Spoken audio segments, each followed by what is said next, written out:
The frigid water engulfed Jasmine Vale as her canoe flipped, plunging her into the rushing current of the Clearwater River. Gasping for breath, she fought against the weight of her soaked clothes, her arms flailing as the undertow pulled her downstream. The spring melt had made the river treacherous, and what was supposed to be a peaceful morning paddle had turned into a fight for survival. "Hold on," a deep voice called from nearby. Through water-blurred vision, she glimpsed a man diving from the riverbank, cutting through the current with powerful strokes. Strong arms encircled her waist, and she felt herself being pulled toward shore. Her rescuer moved with confident precision, navigating the swirling waters as if he'd been born to them. When they reached the rocky bank, Jasmine collapsed, coughing up river water and shivering uncontrollably. "You're okay now," the man said, his voice steady and reassuring as he wrapped what felt like a jacket around her trembling shoulders. "Just breathe." When she finally caught her breath and wiped her eyes clear, Jasmine looked up to see the most striking face she'd ever encountered. Chiseled features, piercing blue eyes, and dark hair plastered to his forehead from the river. He was kneeling beside her, concern etched across his face. "Thank you," she managed, her teeth chattering. "I don't know what happened. The canoe just river's unpredictable this time of year," he said, helping her to her feet. "I'm Vincent, by the way, Vincent Rowe." "Jasmine Vale," she replied, clutching his jacket around her shoulders. Only then did she notice his clothes, even soaking wet. The quality was unmistakable. His watch alone probably cost more than her car. "My cabin is just up the hill," Vincent said, gesturing to a path leading away from the riverbank. "Let's get you warmed up before hypothermia sets in." As they trudged up the path, Jasmine stealing glances at her rescuer, neither of them could have possibly imagined how this chance encounter would change both their lives forever. Vincent's cabin turned out to be a stunning timber and glass structure that spanned at least 6,000 square feet, with floor-to-ceiling windows showcasing panoramic views of the river below and the mountains beyond. "Some cabin," Jasmine murmured as Vincent guided her through massive double doors into a great room dominated by a stone fireplace. Vincent smiled slightly. "It's my escape from reality. Let me get the fire going." While he stacked logs and kindled flames in the fireplace, Jasmine took in her surroundings. The decor was minimalist but luxurious, clearly professional design work, but with personal touches that suggested Vincent had made this place his own. "There's a guest bathroom down that hall," Vincent said, pointing. "I'll find you some dry clothes.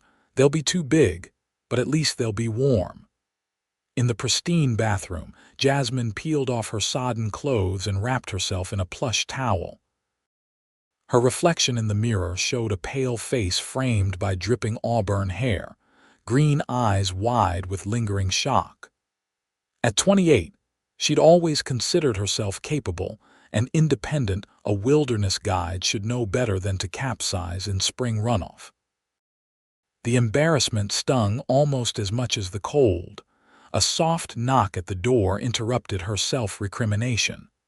"I've left some clothes outside the door," Vincent called, "and there's tea waiting when you're ready." The clothes, a soft flannel shirt and sweatpants with a drawstring waist, engulfed her 5'6" frame, but they were warm and dry. When she emerged, she found Vincent in the kitchen area, changed into dry clothes himself, pouring steaming liquid into 2 mugs. "Honey and lemon," he said, sliding a mug toward her. "Best thing after a cold swim." "Thank you," Jasmine said, wrapping her hands around the warm ceramic. "For everything. I'm not usually so careless. I guide wilderness trips for a living, actually." Vincent raised an eyebrow. "Really? That's impressive." "Not after today's performance," she replied with a self-deprecating smile. "I should have known better. The river's running high from the melt. Even experts have bad days, Vincent said. I once lost control of a business merger that cost me $8 million because I miscalculated a competitor's response. We all make mistakes. Jasmine nearly choked on her tea. $8 million. The casual way he mentioned the sum confirmed what the house had already suggested. Vincent Rowe was seriously wealthy. A smile played at the corner of his mouth. I work in renewable energy development, specifically wind farms and solar arrays. Sometimes the projects have significant price tags. So you're basically saving the world while making millions, Jasmine said, unable to keep a hint of teasing from her voice. Vincent laughed, the sound warm and genuine. Hardly.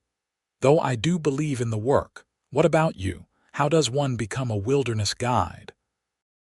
The question launched them into a conversation that flowed surprisingly easily. Jasmine told him about growing up in Montana with parents who took her camping and hiking before she could walk, about majoring in environmental science and starting her guiding company 3 years ago. Vale Wilderness Experiences, she explained. Small but growing.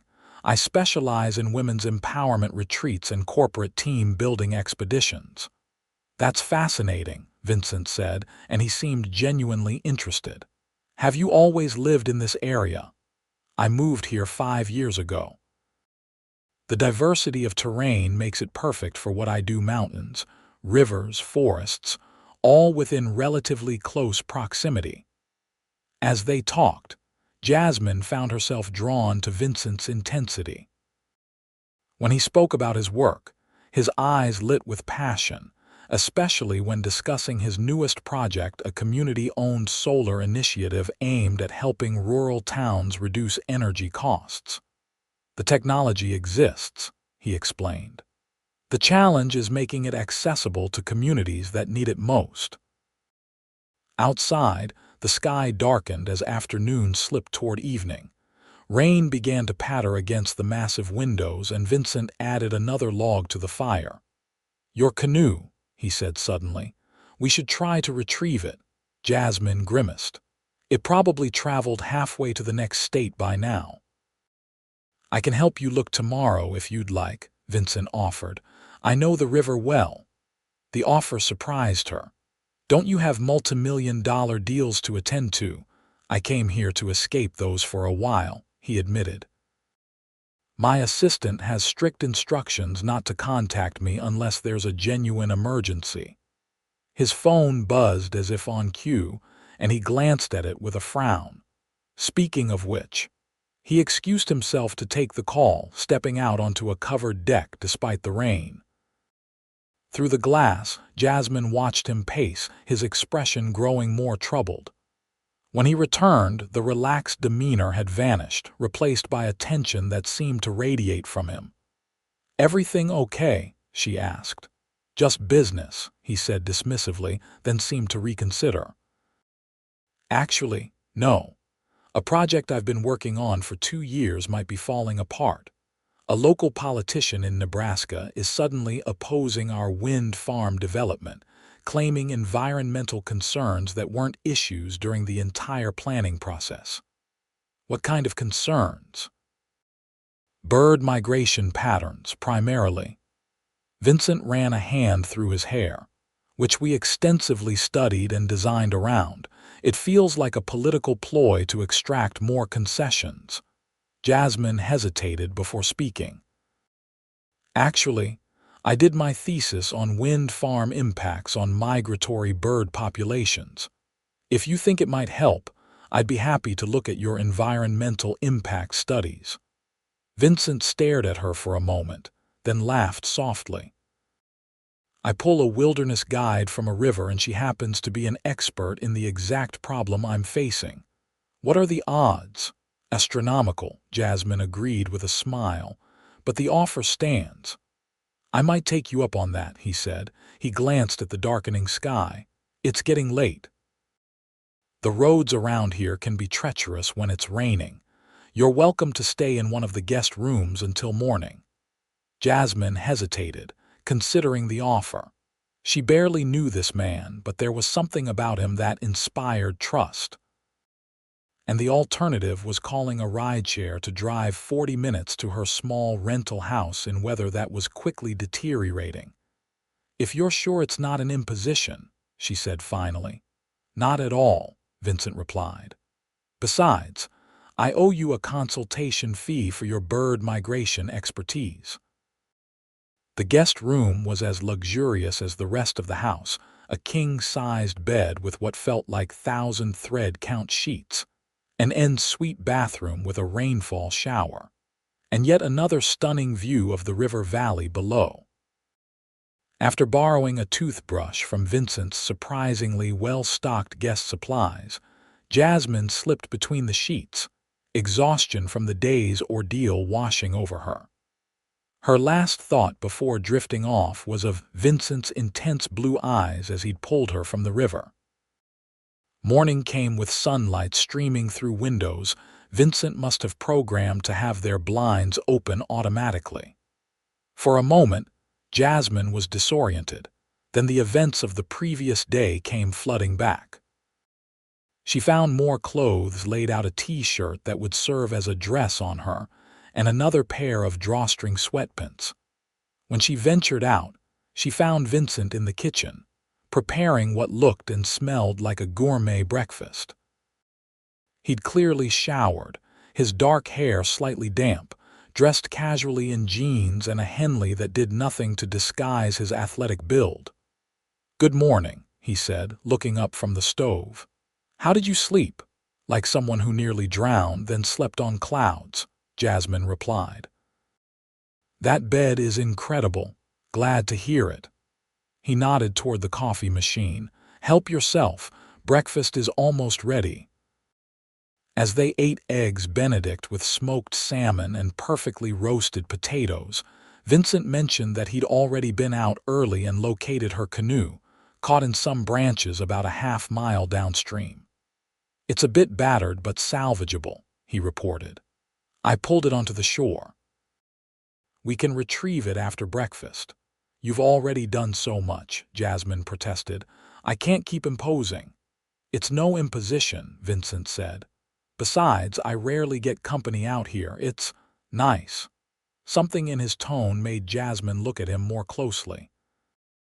Despite his wealth and obvious success, there was a loneliness in Vincent Rowe that resonated with her own.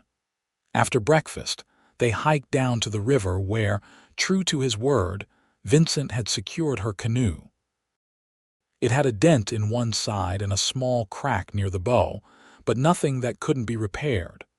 "I know someone who can fix this," Vincent offered as they examined the damage.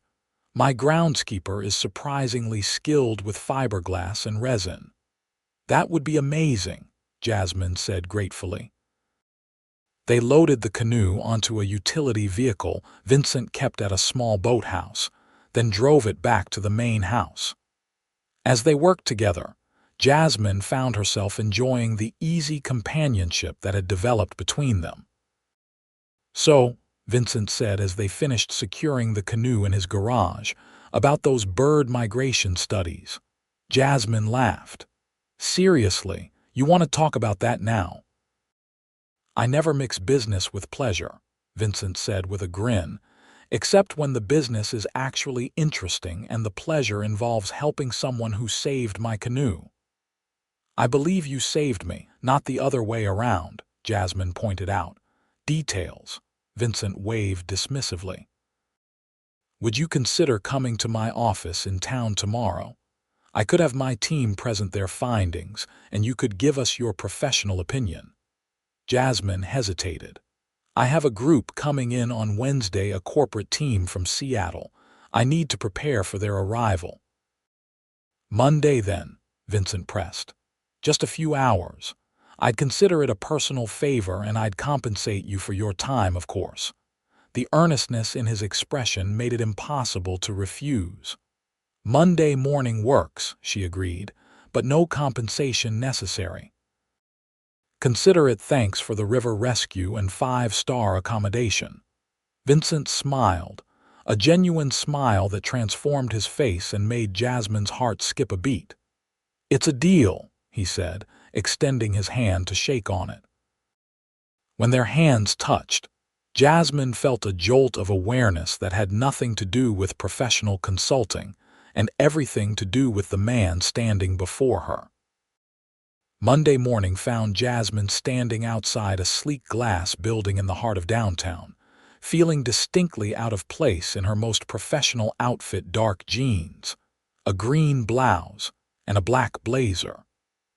The sign on the building read "Rowe Renewable Energy" in understated lettering. The receptionist greeted her warmly. "Miss Vale, Mr. Rowe is expecting you. 18th floor."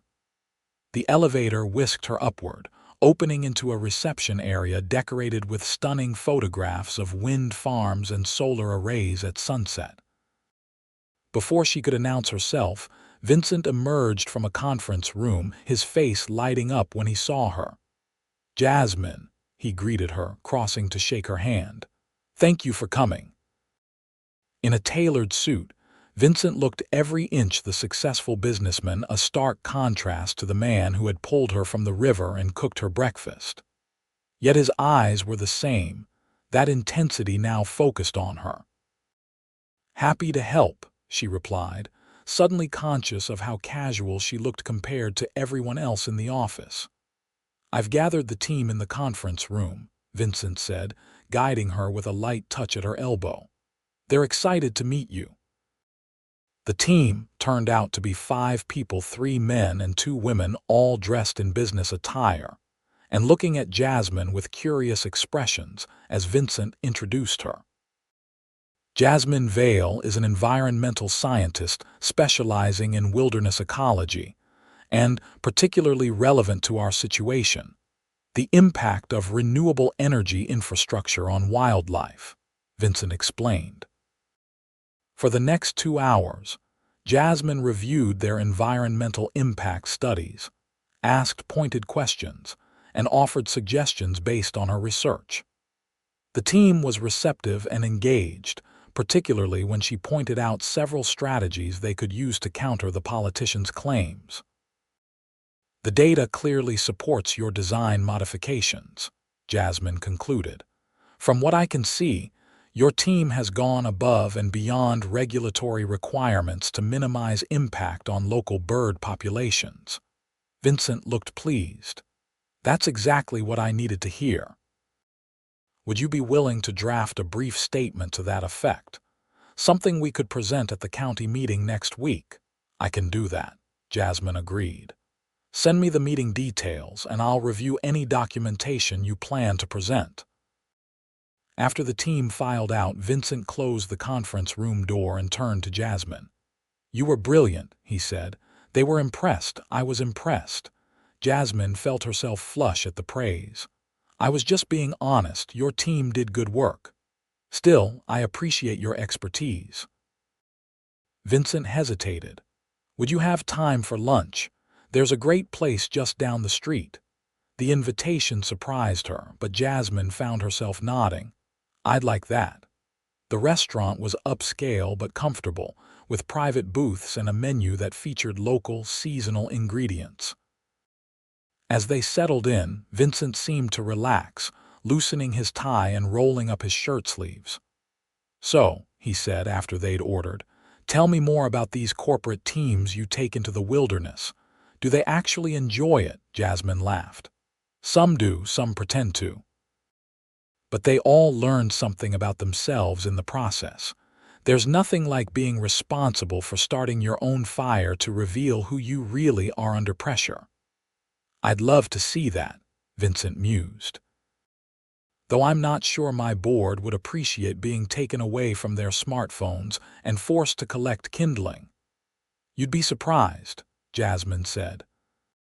"I once had a group of investment bankers who started out complaining about everything but ended up extending their trip by 2 days because they were enjoying the digital detox so much."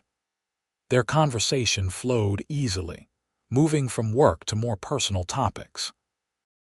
Vincent told her about growing up in Boston with parents who expected him to follow his father into law, and his decision to pursue environmental engineering instead.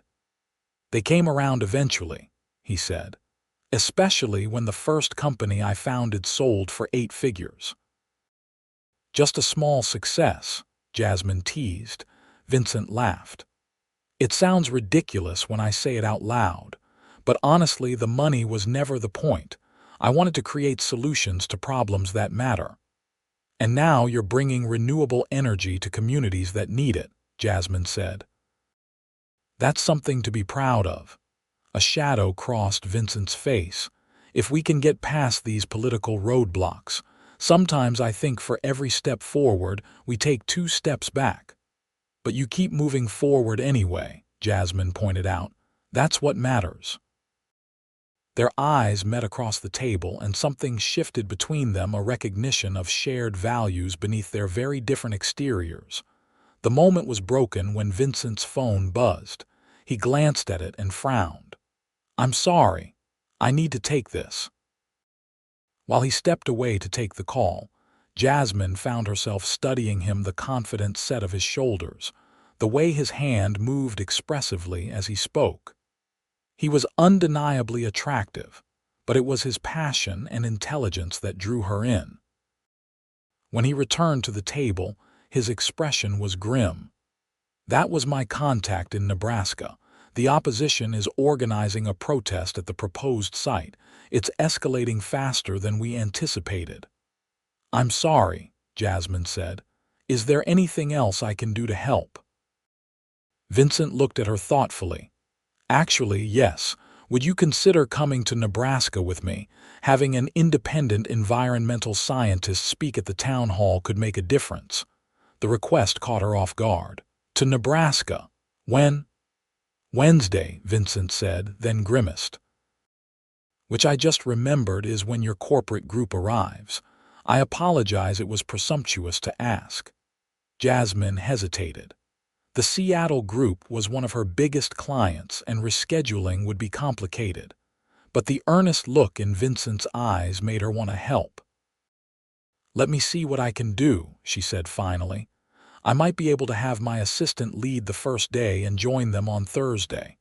"Really?" Vincent looked surprised, then pleased. "I wouldn't ask if it wasn't important." "I know," Jasmine said. "That's why I'm considering it." By the time they finished lunch, Jasmine had decided to rearrange her schedule. Her assistant, Megan, was perfectly capable of handling the first day of the corporate retreat, which was mainly setting up camp and basic orientation activities. If Jasmine flew back Wednesday night, she could join the group Thursday morning before they began their more challenging experiences. "It's settled then," Vincent said as they left the restaurant. "We'll fly out Wednesday morning and return that night. I'll have my assistant arrange everything." "Fly," Jasmine echoed. "I assumed we'd be driving." Vincent looked sheepish. "It's a bit far for a day trip by car. We'll take my company's jet." "Of course you have a jet," Jasmine muttered, shaking her head with a smile. "It's a small one," Vincent said defensively, then grinned when he saw her expression. "Okay, it's not that small, but it's practical for what we do. We have projects in multiple states." As they walked back toward his office building, their hands brushed, and Jasmine felt that same jolt of awareness she'd experienced in his garage. Vincent seemed to feel it too, his eyes meeting hers with an intensity that made her breath catch. "I should get back to work," he said, his voice lower than before. "And I should prepare for this Nebraska trip," Jasmine replied, trying to keep her tone light. "I'll have my assistant email you the details," Vincent said. "And Jasmine, thank you. This means more than you know." As she drove back to her small house on the outskirts of town, Jasmine tried to make sense of the feelings swirling inside her. In just a few days, Vincent Rowe had gone from stranger to, what exactly? A client, a friend, something more. She reminded herself that they came from completely different worlds. He was a millionaire energy mogul with a private jet and a luxury cabin that could house her entire extended family. She was a wilderness guide who had poured every penny of her savings into a business that was only just becoming profitable. Yet when they talked, those differences seemed to fade away. There was a connection between them that transcended their backgrounds, a shared passion for the environment, a similar sense of humor, and an undeniable attraction that grew stronger each time they met. Wednesday arrived with clear skies and mild temperatures, perfect flying weather.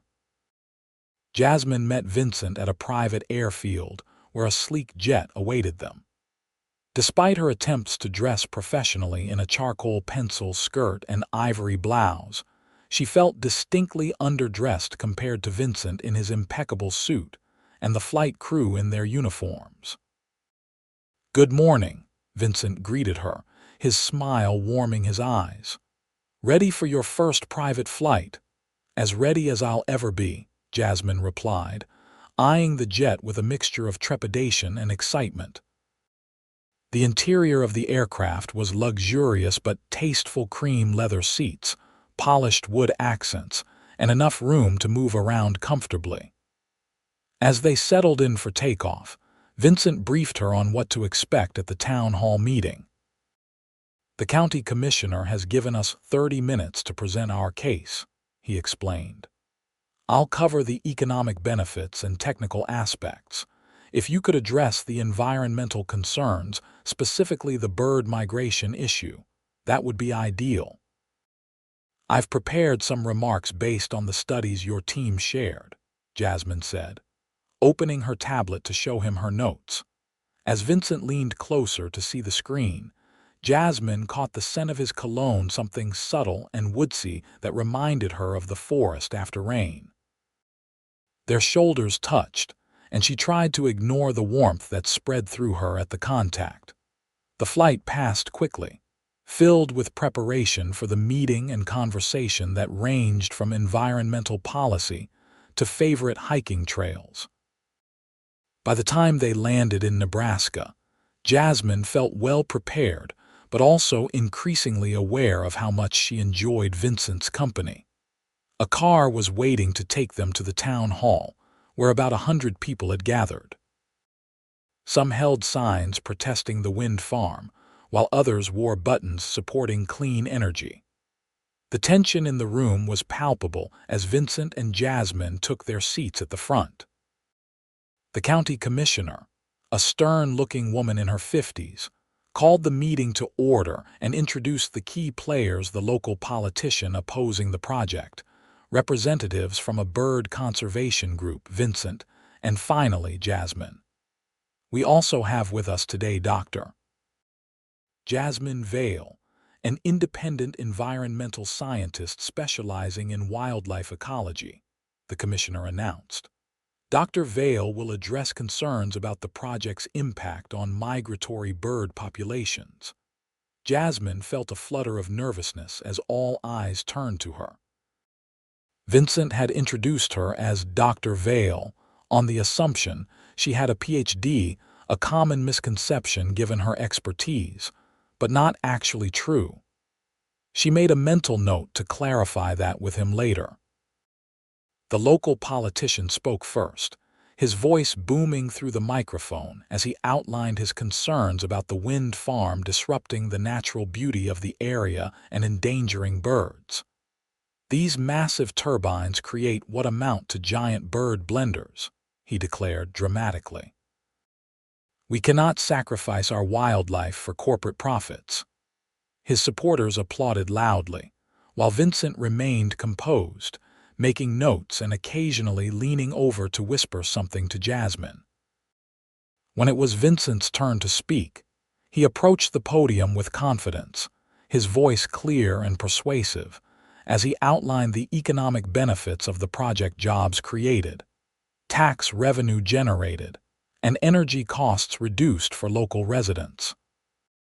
He presented the facts without hyperbole, occasionally referencing a slide deck showing projections and comparisons. "And now," Vincent concluded. "I'd like to invite Jasmine Vale to address the environmental aspects of our project, particularly concerning wildlife protection measures." As Jasmine took the podium, she felt a moment of doubt. The audience looked skeptical and the politician was whispering to his supporters. But then she caught Vincent's eye, saw his encouraging nod, and her confidence returned. "Good afternoon," she began.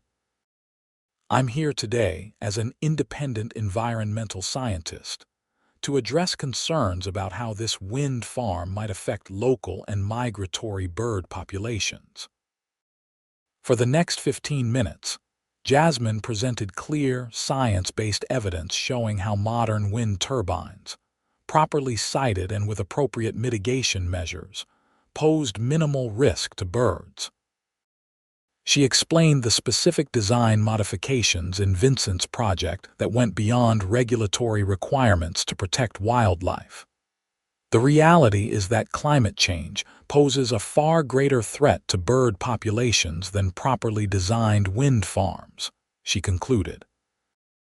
"This project represents a responsible approach to renewable energy that balances human needs with environmental protection." When she finished, there was a moment of silence, then a scattering of applause that grew stronger. Even some people wearing anti-wind farm buttons looked thoughtful. The question and answer session that followed was intense, but civil. Jasmine fielded technical questions about bird flight patterns and turbine designs, while Vincent addressed concerns about noise and property values. By the end of the session, the mood in the room had shifted noticeably. The county commissioner closed the meeting with a promise to consider all input before making a final decision at the next council meeting. As people filed out, several approached Jasmine to ask follow-up questions or simply thank her for the information. "You were amazing," Vincent said when they finally had a moment alone.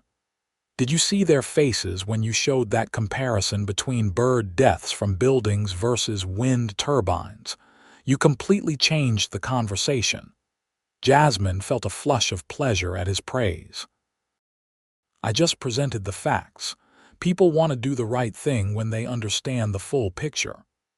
Not everyone can explain complex ecological concepts in ways people actually understand," Vincent insisted. "You have a gift." Their eyes met, and something passed between them, a moment of mutual admiration that felt deeper than professional respect. The moment was interrupted when the county commissioner approached. "Mr. Rowe, Miss Vale, thank you for your presentations today. I think you've given us all a lot to think about." After speaking with a few more attendees, they finally made their way back to the waiting car. "We have a few hours before we need to head to the airport," Vincent said as they settled into the back seat. "Would you like to see the proposed site?" "It's about 20 minutes from here." "I'd love to," Jasmine replied, genuinely interested in seeing the location they'd been discussing. The drive took them through rolling farmland that eventually gave way to a series of low hills. The proposed site was a ridge that caught the wind funneling between two higher elevations, ideal for wind turbines. As they stood on the ridge, the breeze lifting Jasmine's hair, Vincent pointed out where the turbines would be placed and how they'd be positioned to minimize visual impact from the nearest town. "It's perfect," Jasmine said, surveying the landscape. "You can feel how consistent the wind is here." "That's what our studies showed," Vincent agreed. "And look there." He pointed to a distant formation. "That's where most of the hawk migration happens, well away from the turbine locations." They walked the site together, with Vincent explaining various aspects of the project and Jasmine offering observations about the local ecosystem.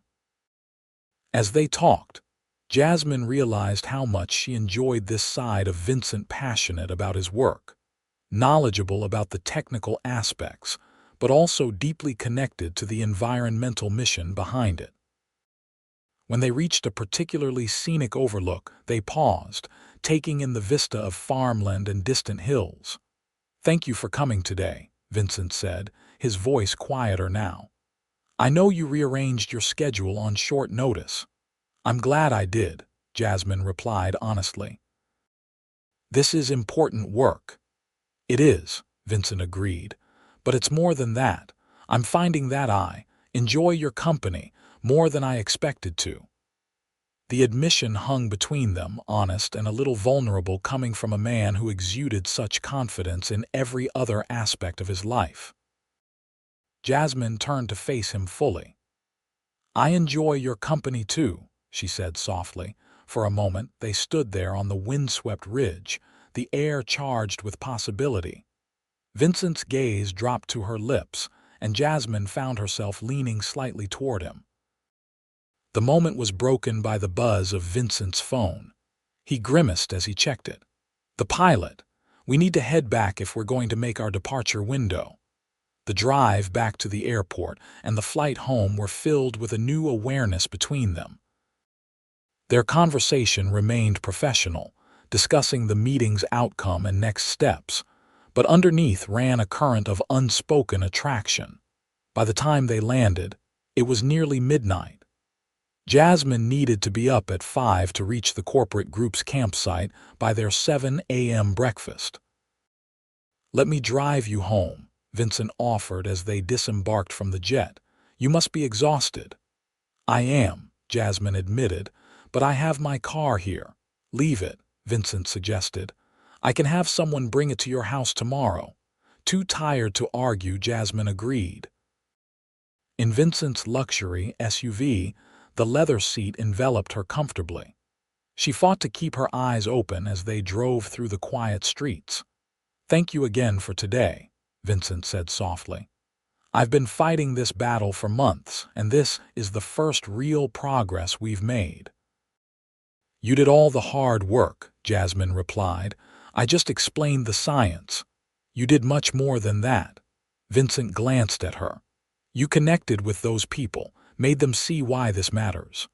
When they arrived at Jasmine's small house, Vincent insisted on walking her to the door. Under the porch light, they faced each other, both hesitant to say goodbye. "You should get some rest," Vincent said, though he made no move to leave. "What time do you need to be up?" 5, Jasmine said with a grimace. "I need to meet the group for breakfast at 7. Vincent winced. "I've kept you out too late." "It was worth it," Jasmine assured him, stifling a yawn. Vincent reached out, brushing a strand of hair from her face with gentle fingers. "Jasmine," whatever he was going to say was interrupted by a loud meow as Jasmine's cat pushed open the screen door she hadn't quite latched properly. "Oscar," Jasmine exclaimed, scooping up the orange tabby. "I'm sorry, he's an escape artist." Vincent laughed, the tension broken. "He's beautiful." He reached out to scratch behind Oscar's ears, earning a loud purr. "He likes you," Jasmine observed, surprised. Oscar was typically standoffish with strangers. "Animals usually do," Vincent said with a smile. "Must be my natural charm." Jasmine rolled her eyes but couldn't help smiling back. "Good night, Vincent. Thank you for everything." "Good night, Jasmine," he replied, his eyes holding hers for a moment longer before he turned to go. As she watched him drive away, Jasmine felt a mixture of exhaustion and exhilaration. Whatever was developing between them was unexpected and complicated by their different worlds, but undeniably real. The next 3 days passed in a blur as Jasmine led the corporate group through their wilderness experience.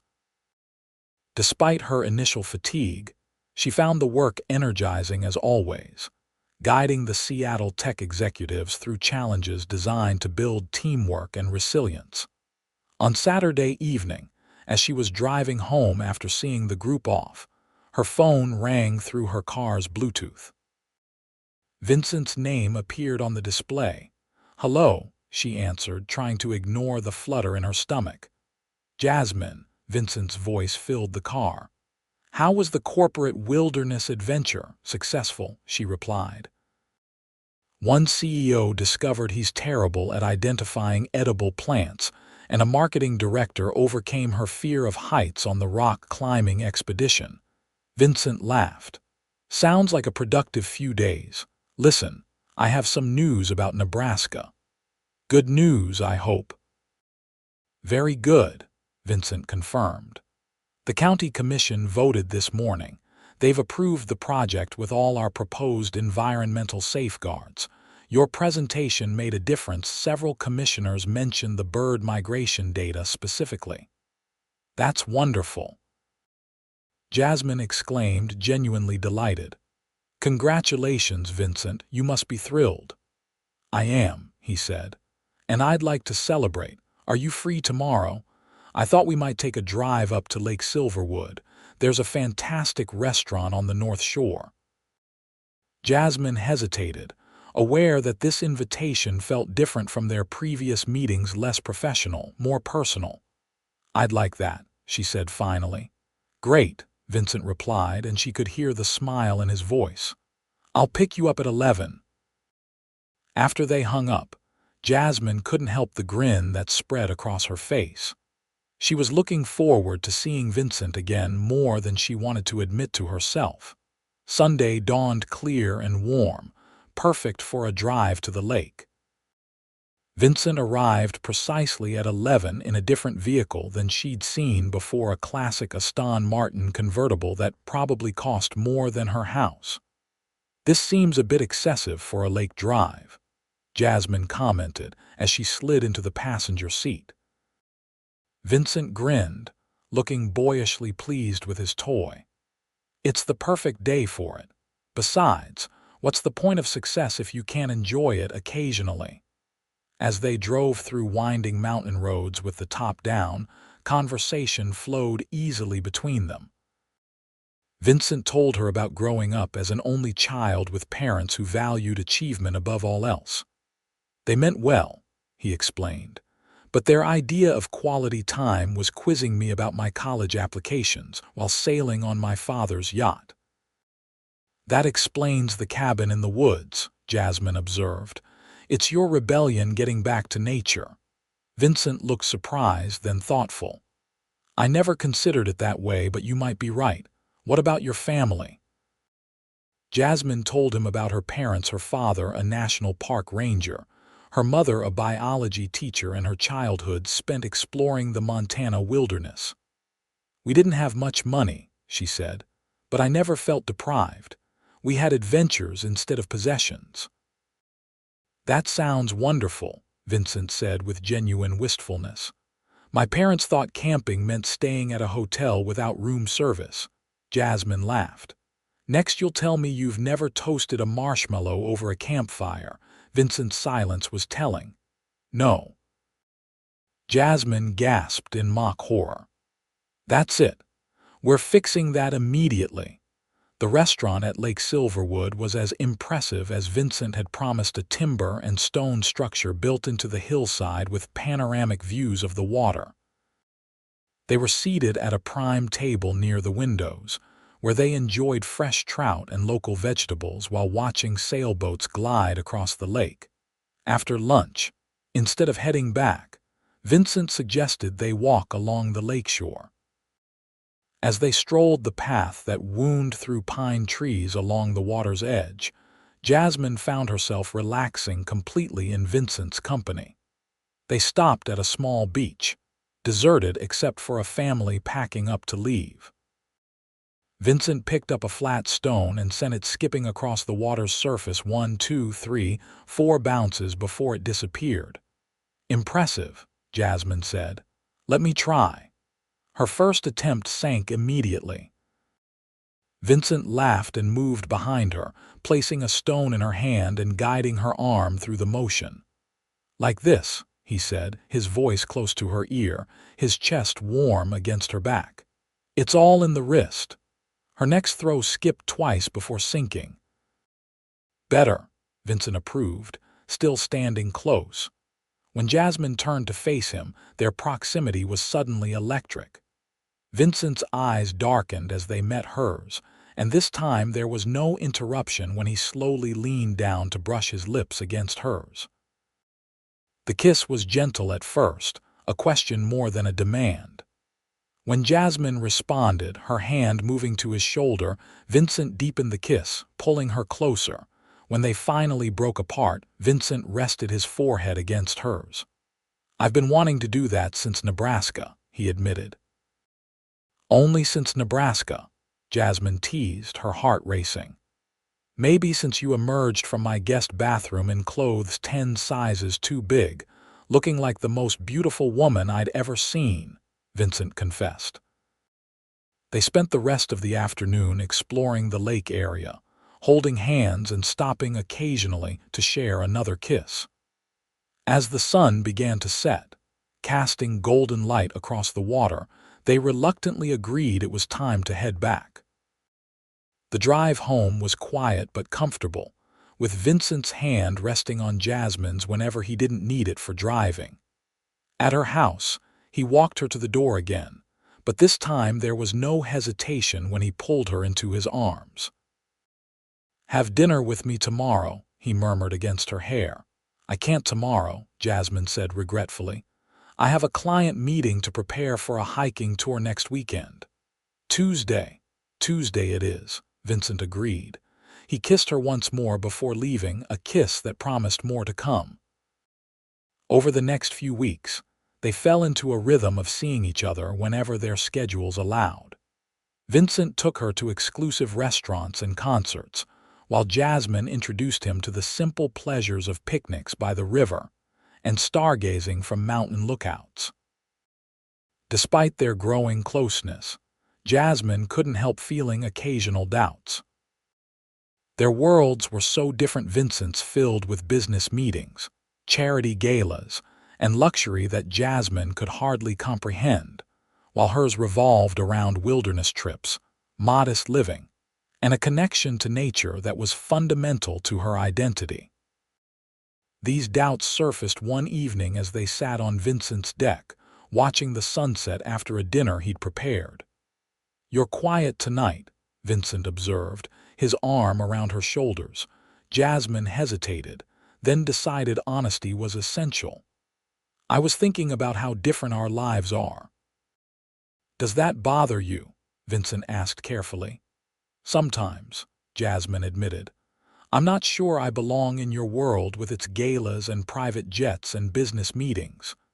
Vincent was quiet for a moment, his fingers tracing patterns on her shoulder.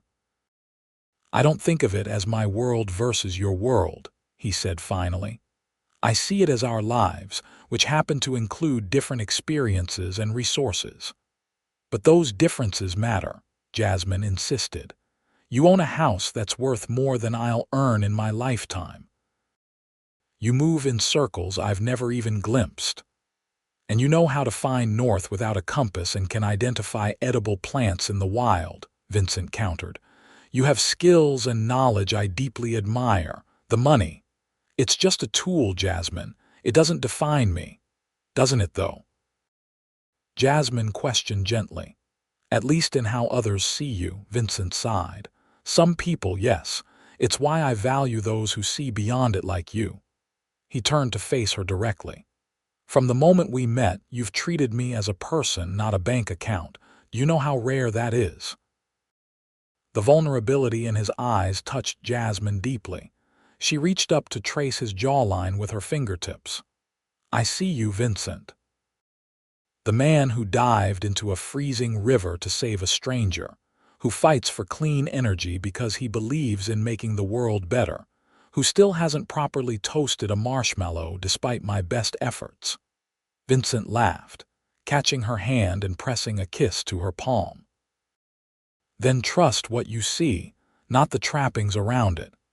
Their conversation eased Jasmine's doubts, at least temporarily. As summer progressed into early fall, their relationship deepened. Vincent began joining Jasmine on day hikes when his schedule permitted, proving himself to be surprisingly adept in the wilderness despite his luxury upbringing. In turn, Jasmine accompanied Vincent to business dinners and charity events, where she impressed his colleagues with her environmental knowledge and straightforward charm. One weekend, in late September, Vincent suggested they spend a few days at his cabin. Jasmine, between client groups, happily agreed. They arrived Friday evening to find the house warm and welcoming, with a fire already laid in the massive stone fireplace. "My housekeeper was here earlier," Vincent explained as he carried their bags inside. "She stocks the place whenever I'm planning to visit." After a simple dinner of pasta and wine, they settled on the couch before the fire, Jasmine curled against Vincent's side. "I have something to show you tomorrow," Vincent said, his fingers playing with her hair. "A special spot not far from here." Sounds intriguing," Jasmine murmured, comfortable and content. The next morning after breakfast, Vincent led Jasmine down a trail behind the house that she hadn't noticed before. They hiked for about 40 minutes, following a path that grew increasingly faint as it wound through dense forest. Just as Jasmine was about to ask how much further, the trees opened up to reveal a small, pristine lake nestled in a natural bowl of mountains. The water was crystal clear, reflecting the surrounding peaks and autumn-tinged foliage. "Vincent, it's beautiful," Jasmine breathed, taking in the untouched scenery.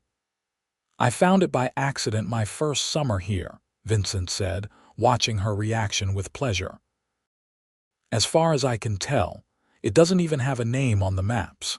I've never seen anyone else here."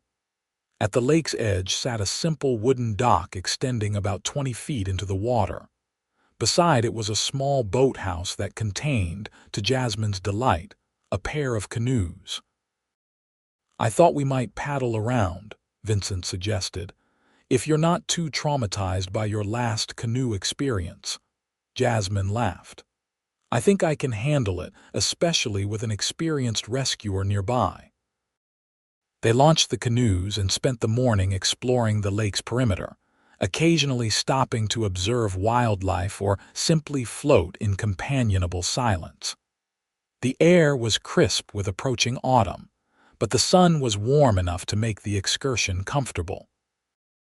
As they paused in a secluded cove, their canoes floating side by side, Vincent reached across to take Jasmine's hand. "I want to tell you something," he said, his expression suddenly serious. Jasmine felt a flutter of nervousness. "That sounds ominous." "Not at all," Vincent assured her with a smile. "I just wanted to say, these past few months have been the happiest of my life. Before I met you, I was successful by any conventional measure, but something was missing. You've shown me what that was."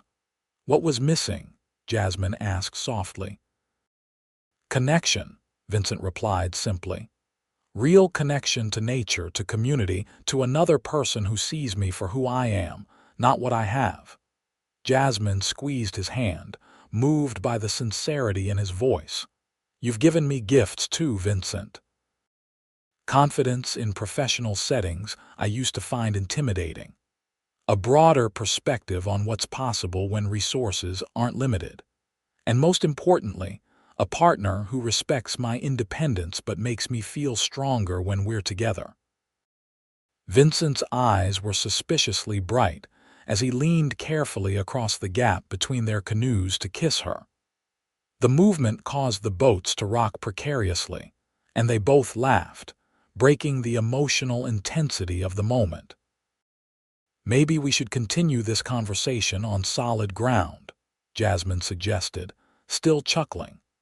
They paddled back to the dock and secured the canoes, then spread a blanket Vincent had brought in his backpack on a grassy area near the shore. As they shared the picnic lunch he'd packed, Jasmine found herself thinking about how natural it felt to be with Vincent like this, away from the complications of their different lifestyles. "Penny for your thoughts," Vincent said, noticing her contemplative expression. "I was just thinking how happy I am right now," Jasmine replied honestly. "And how right this feels." Vincent reached out to tuck a strand of hair behind her ear, his touch lingering on her cheek. It does feel right, doesn't it? They spent the afternoon by the lake, talking, reading from books they'd brought, and occasionally dozing in the warm sun. As the day began to wane and the air cooled, they reluctantly packed up and hiked back to the cabin. That evening, after a simple dinner, they sat on the deck wrapped in blankets, watching stars appear in the darkening sky. Vincent poured them each a glass of brandy and settled beside Jasmine on the cushioned outdoor sofa. "I've been thinking," he said after a comfortable silence, "about the future." Jasmine felt her heart rate increase slightly. "What about it?" "My lease on the office building downtown is expiring next month," Vincent explained. "I've been considering relocating the company headquarters." "To where?" Jasmine asked, surprised by this unexpected topic. "Boulder," Vincent replied. "The renewable energy scene there is thriving and the location would be perfect for our western expansion." Jasmine processed this information, a knot forming in her stomach. "That's a big change. When would this happen?" "The timeline is flexible," Vincent said, studying her face, "but potentially within the next 6 months." 6 months. The words echoed in Jasmine's mind. Just when their relationship was deepening, just when she was beginning to imagine a future together, Vincent was planning to move to another state. "I see," she said, trying to keep her voice neutral. "Have you already decided, or are you still considering options?" "Nothing's definite yet," Vincent assured her, "but I wanted to be transparent about what I'm thinking." Jasmine nodded, appreciating his honesty even as she struggled with the implications. "Thank you for telling me." Vincent set his glass down and turned to face her fully. "Jasmine, I'm not telling you this to signal an ending, quite the opposite." "What do you mean?" she asked, confused. "I mean that whatever decisions I make about the business, I want to make them with you in mind, with us in mind." Vincent took her hands in his. "These past months have shown me what's truly important, and that's not a business address or market expansion. It's this, what we've found together." Hope bloomed in Jasmine's chest, but uncertainty remained. "Vincent, my business is here. My clients, my reputation, everything I've built." "I know," Vincent said, "and I would never ask you to abandon that. But I'm wondering if we could find a compromise, perhaps. I keep a smaller office here for the regional operations, or we look at how your business might expand to include Boulder area wilderness experiences." The fact that he was considering her career needs alongside his own business decisions touched Jasmine deeply. "We don't need to figure everything out tonight," Vincent continued. "I just wanted you to know that when I think about the future now, I think about it with you in it. If that's what you want too." Jasmine looked into his eyes, seeing the sincerity there, and felt her doubts melting away. "It is what I want," she said softly. Vincent's smile was brilliant as he pulled her into his arms. "Then we'll make it work, together." As they held each other under the star-filled sky, Jasmine realized that the differences between them, background, wealth, lifestyle, mattered less than what they shared. Values, vision, and a growing love that neither had expected but both now treasured. The following weeks brought a flurry of activity as Vincent's company began serious exploration of the Boulder relocation. True to his word, Vincent included Jasmine in the conversations, seeking her input and considering how any changes might affect her business. One evening in early November, Vincent invited Jasmine to dinner at an upscale restaurant they both enjoyed. When she arrived, she found him waiting at a secluded table, looking unusually nervous. "Is everything okay?" she asked as she sat down across from him. "Everything's perfect," Vincent replied, reaching across the table to take her hand. "I have some news." "About Boulder," Jasmine guessed. "Yes and no," Vincent said with a small smile. "The board has approved the expansion to Boulder, but with a modification to the original plan." We're keeping the headquarters here and opening a second major office in Colorado. Relief washed over Jasmine. So you're not moving? I'll need to travel there regularly, at least initially, Vincent explained. But no, my home base will remain here. That's wonderful news, Jasmine said sincerely. There's more, Vincent continued, his thumb tracing circles on her palm. The discussions about this decision made me realize something important. When weighing the pros and cons of relocating, the biggest factor for me wasn't business logistics or market potential. What was it? Jasmine asked, though she thought she knew the answer. You, Vincent said simply. The thought of being away from you, of trying to maintain what we have across that distance. I couldn't imagine it, and I realized that no business success would be worth it if it meant losing what we've found together. Jasmine felt tears pricking at her eyes. Vincent. Let me finish, he said gently, then reached into his jacket pocket and pulled out a small velvet box. This might seem sudden, but in my heart, it's not. From the moment you emerged from that river, dripping wet and still lecturing me about water safety, you changed everything for me. He opened the box to reveal a stunning but understated ring, a single emerald surrounded by small diamonds in a platinum setting. Jasmine Vale, I love you. Your strength, your passion, your connection to the natural world that I've spent my life trying to protect. Will you marry me? Jasmine stared at the ring, then at Vincent's face, hopeful, vulnerable, and completely sincere. In that moment, all her doubts about their different backgrounds vanished. What mattered was the person Vincent was beneath the wealth and success, the man who had dived into a freezing river to save her, who listened when she spoke, who valued her independence while wanting to build a life together. Yes, she said, her voice steady despite the tears now flowing freely. Yes, I'll marry you. Vincent's face lit up with joy as he slipped the ring onto her finger. He moved around the table to pull her into his arms, kissing her deeply as restaurant patrons around them broke into spontaneous applause. When they finally broke apart, both laughing and a little embarrassed by the attention, Vincent whispered, I have one more surprise. Another one? Jasmine asked, overwhelmed. What could possibly top this? You'll see, Vincent promised with a mysterious smile. After dinner, Vincent drove them not to his downtown apartment or Jasmine's small house, but to his riverside cabin. As they pulled up the long driveway, Jasmine noticed lights glowing in the windows. I thought we could celebrate here, Vincent explained as he helped her from the car. It seems fitting, since this is where our story really began. Inside, the cabin was transformed. Candles flickered everywhere, casting a warm glow over the great room. A fire crackled in the fireplace, and bouquets of wildflowers, Jasmine's favorite, adorned every surface. When did you do all this? Jasmine asked, amazed. I had some help, Vincent admitted. My housekeeper is very discreet. He led her to the massive windows overlooking the river, now illuminated by the moon.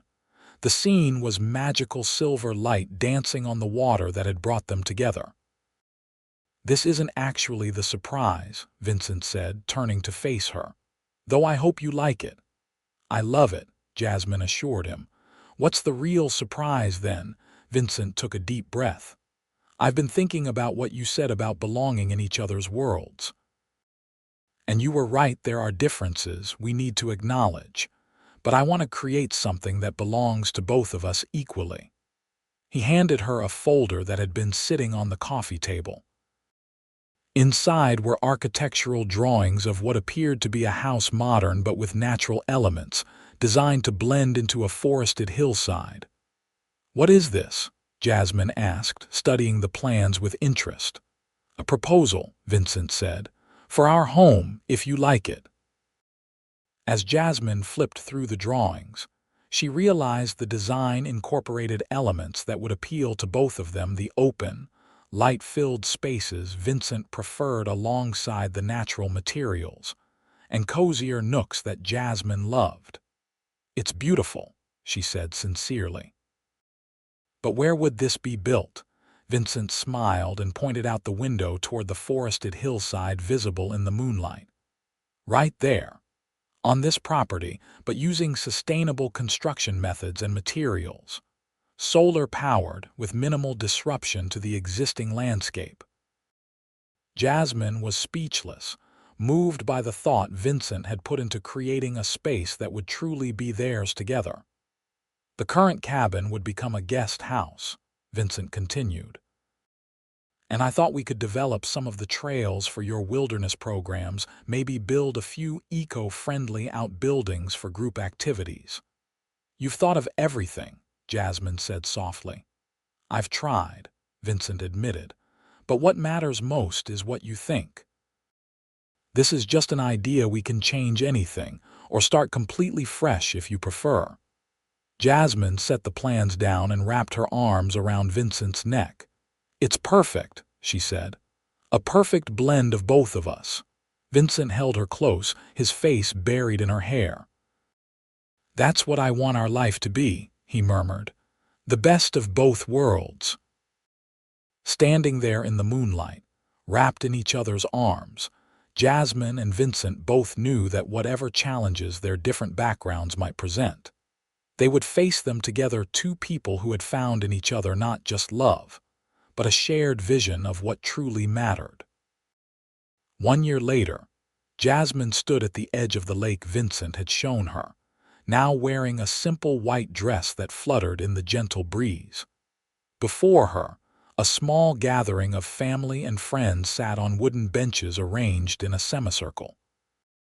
At the center, beside the officiating judge, stood Vincent, looking handsome and slightly nervous in a light gray suit. They had chosen this place for their wedding because it represented what had brought them together: a love of nature and a desire to protect it for future generations. The pristine lake was now part of a conservation easement Vincent had established, ensuring it would remain untouched forever. As Jasmine walked toward her soon-to-be husband, accompanied only by the sound of birds and a single violin, she reflected on the journey that had brought them here. From an overturned canoe to a shared life, their path had been unexpected but ultimately perfect. When she reached Vincent, he took her hands in his eyes shining with emotion. "You look beautiful," he whispered. "You're not so bad yourself," she replied with a smile. The ceremony was simple and heartfelt. They exchanged vows they had written themselves, promising to support each other's dreams, to find adventure together, and to create a home filled with love and respect. When the judge pronounced them husband and wife, Vincent kissed Jasmine with a tenderness that made her heart swell, and their gathered loved ones erupted in cheers. The celebration afterward was held at their new home, completed just a month earlier on the hillside overlooking the river. True to Vincent's promise, it was a perfect blend of their styles and values, with sustainable features throughout and plenty of connections to the natural world outside. As evening fell and guests danced under strings of lights on the expansive deck, Vincent pulled Jasmine aside to a quiet spot overlooking the river where they had first met. "Happy?" he asked, his arms encircling her waist from behind. "Completely," she assured him, leaning back against his chest. "Though I'm still not sure how I went from drowning in that river to being Mrs. Rowe in just over a year." Vincent laughed softly. "Best rescue I ever made," he said, kissing the top of her head. "Though I'm still not convinced I was the one doing the rescuing." Jasmine turned in his arms to face him. "What do you mean?" "I mean that before you, I had everything society says should make a person happy: success, wealth, recognition, but something was missing." Vincent's eyes were serious as they held hers. "You didn't just give me love, Jasmine. You showed me how to live with purpose, how to connect with what really matters." And you showed me that it's possible to succeed without compromising your values, Jasmine replied. That wealth can be a tool for positive change when it's in the right hands. They stood together watching the moonlight on the river, the same river that had brought them together on that fateful spring day. From disaster had come their greatest blessing each other. "I love you, Mrs. Rowe," Vincent murmured against her hair. "I love you too, Mr. Rowe," Jasmine replied, smiling up at him. "Even if you did overturn my whole life plan." "I believe you overturned mine first," Vincent countered with a grin. "Or was it the canoe that started it all?" "Either way," Jasmine said, reaching up to kiss him, "I'm very glad it happened." As they rejoined their celebration, surrounded by loved ones and the natural beauty they both cherished, Jasmine and Vincent knew they had found in each other not just a partner, but a home one built on shared values, mutual respect, and a love that had begun with an unexpected plunge and grown into something neither of them had imagined possible. The canoe that had brought them together now hung as an art piece in their home's entryway, repaired but with the dent still visible, a reminder that sometimes life's most perfect gifts come from its most imperfect moments.